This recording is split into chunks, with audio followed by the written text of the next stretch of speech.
Hey, everybody, welcome back. This is my audio YouTube cast.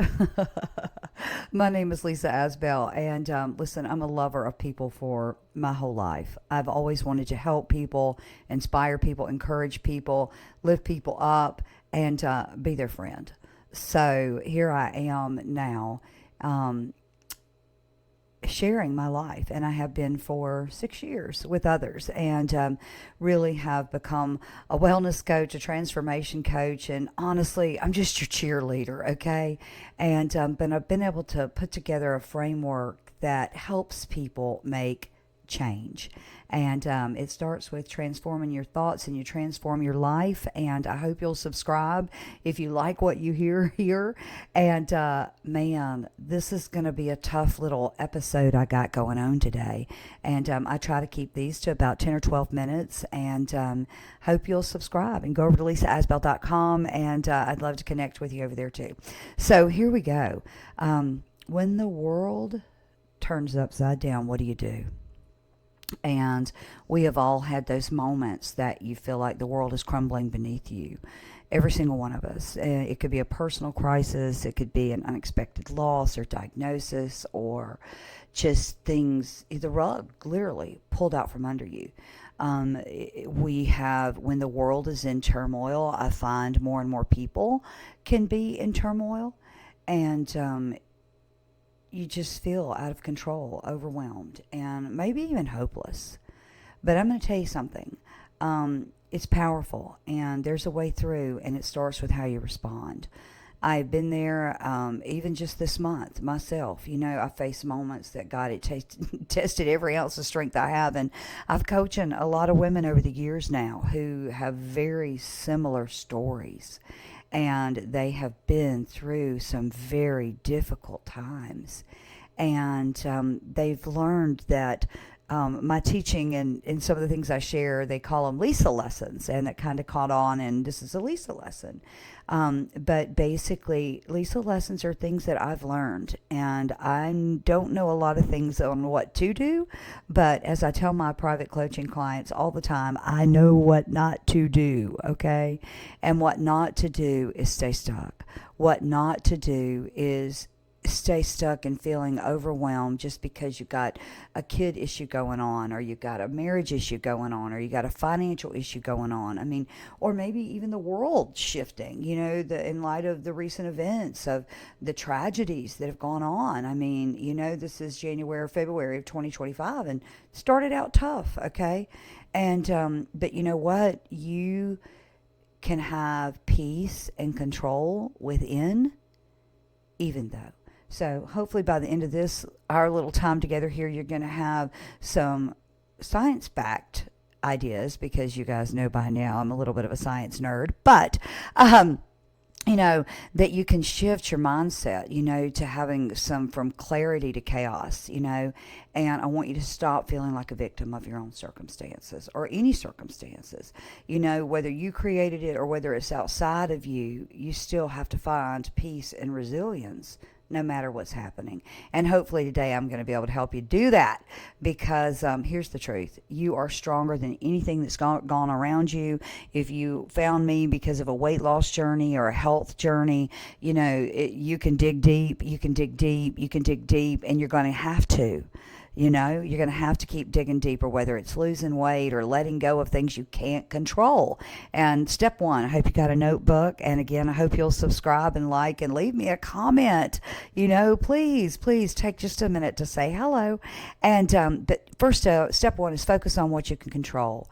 Okay, there's a lot of science about focusing on what you can control, and how it instantly lowers your stress and helps you gain back power of your life.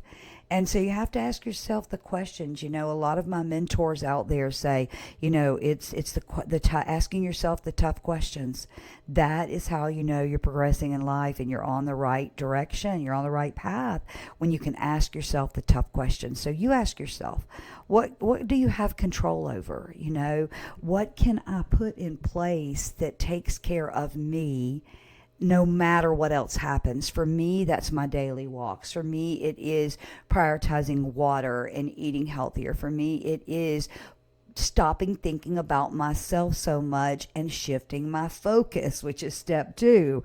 Okay, first step is, okay, focus on what you can control. You can't control politics. You can't control plane crashes. You can't control, sometimes even getting fired or a bad marriage situation or what your child does. One of my other Lisa lessons is called OPP. It's other people's problems. You can feel sad. I give it the 5-minute rule, right? So the 5-minute rule of, hey, think about it, pray about it, be sad over it, and then move on, okay? But think about the daily habits that hold you in place. What are your anchors? What are your anchors? Everybody needs them. Every healthy person I know, mind, body, and spirit, has anchors. Meditation, prayer, a growth plan, a service to others. Their calendar is filled. They don't have blanks all day, whether they can sit around and being depressed, right? It's they're doing something. They're active people. They're moving. They're happy. They're choosing happiness. Okay? And they're choosing it no matter what circumstances. All of my clients, same thing. They had taken care of dying loved ones. They had bad setbacks, and they kept focused. They kept focusing on what they could control. Sometimes we get caught up in focusing on all that other stuff as a way not to take control of ourselves. I call that spinning a lot of plates, so you are not have to be focused on your life and your changes. I did that for years. I would spin so many plates outside of myself that were none of my business, when I should have been focused on getting some exercise and making sure my life was all balanced. Gosh, I hope this is helpful to you today. If it is, say yes, yes, yes. Please leave a comment. All right. Step 2 is shifting your focus, serving others, getting out of your own self. Studies show that when you release when you serve others and acts of kindness, it releases dopamine and serotonin, which improve your mood, reduce stress. You've seen these people rescuing a little dog or serving at the homeless shelter, or, it literally rewires your brain to feel happier and in more control. Ask yourself now, who can I serve today? How can I show up in a meaningful way? What's some simple action I could do to make somebody else's better? Even a small gesture, a kind word, a smile, any of that can really help somebody have a shift in their mindset. Okay, this is how you change. This is how you get out of your own self when you're feeling overwhelmed and the world seems too heavy. This is it. Step 1, focus on what you can control and ask yourself the tough questions. Step 2, shift your focus to serve others and get out of yourself. Who can you help? Step 3, might be the most important, is lean into your faith and let go. If you're a person of faith, lean into your faith and let go. You have to stop trying to control everything.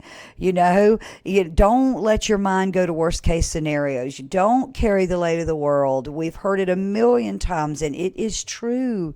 You have to let go and let God. And you can do that when your life is in balance, when you are giving your all to every day, when you're intentionally living, which is exactly what I teach in the Well Lifestyle Coaching. It's $99 a month. I hate to interrupt with a little Lisa commercial right here, but hey, it's fantastic coaching for $99 a month. Weight loss, meal plans, but we're focused on personal growth, okay? That you don't have to carry all of this, okay? If you're a person of faith, follow your own guidelines. Pick up your book, whatever that faith is, and sink into it, okay? And, God, I release it to you and show me the next step. That's how you do it. Step 4. Sink into your hobbies and build for the future. I can tell you when COVID happened, when it was probably one of the scariest times ever in the history of that anything of us lived through, as a pandemic, as a global crisis, many people sank into their hobbies. I sank into riding my bike and working out all the time. And, we weren't working as much, and we had all this extra time. And I sank into that, sink into your hobbies, sink in building for the future, sink into learning. There's so many other things for you to sink into than sinking into the pit of the chaos around you. It is a proven fact, and that engaging in hobbies lower stress, improves mental health, increases your resilience. I mean, your brain loves creative outlets. That is part of what I am doing here now on YouTube, and some of my changes that I've made through the years is that I really enjoy this audio as a creative outlet versus getting on the screen and setting up the camera and the lights and the makeup. I don't really enjoy that.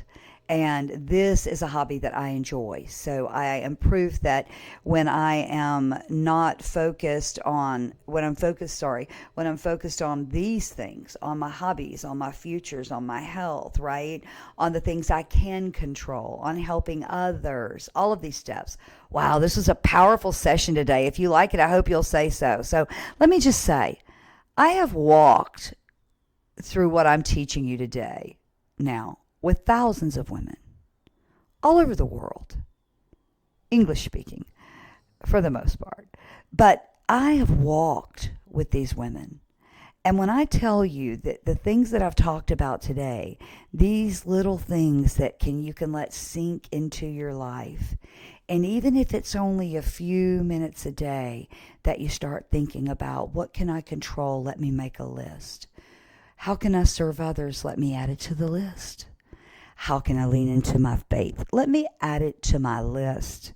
How can I sink into other hobbies and start thinking more about the future? Let me add it to my list.